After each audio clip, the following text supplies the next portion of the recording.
steaming bowl of MSG goodness. Can I get a show of hands to see how many people have eaten a packaged ramen before? Alright, so most of us have.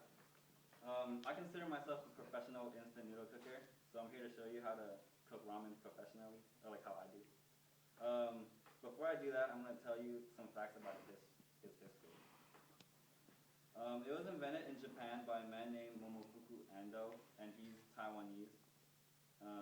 It was first marketed as chicken ramen on August 25th, 1958 under the Nissin brand. The noodles are created by flash frying it, thus extending its shelf life. When introduced in the Japanese market, it was more expensive than fresh noodles, which I found interesting. Now that we know of its origin, we should know how to cook it, because that's the most important part. First off, we need to gather the supplies. We need a pot, a stirring implement, and of course, our noodles. We want a medium-sized pot that can hold a full package of ramen.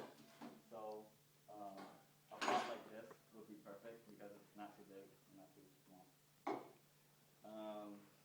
Next, we need a stirring implement, and in this case, I'll be using a fork.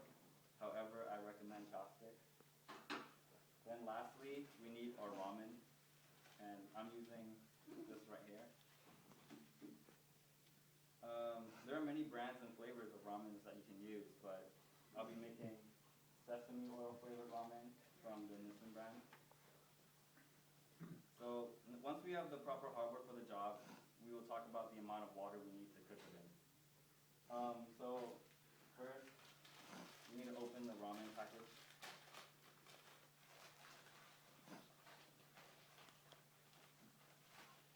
And we're going to measure this water by putting the ramen in the pot first. And we should have enough water to cover up to about a little bit over the noodles, so about right here. But if you want an exact measurement, you would need 2.5 cups of water for every pack of ramen you're using. And after that, after you have the water in the pot, we're going to put it on the stove and we're going to let the water boil and heat up. And while it's doing that, we're going to need to, while it's boiling and cooking the noodles, we're going to need to use our stirring implement. And we're going to stir it and break it apart so it doesn't stick together and make clumps. After the 3 minutes elapse, that's the time we need to cook the ramen, we're going to look to our seasoning packet. And then, in this case, I have two. I have a sesame oil packet and a flavoring packet. We're gonna have to open it, and then we're gonna pour in the seasoning like so, and the other one if you have another one like that. Then once they're in, we're gonna let it cook a little bit longer while stirring it to make sure that everything is incorporated and that it becomes a broth instead of some weird water-based thing. And at this point, after we are done cooking, after we wait for it to cook and incorporate into the water, we're basically done cooking it. And the last step is we serve it up and enjoy. So today I've informed you on the history of packaged ramen, the hardware you need to cook it, and the steps to cook it properly.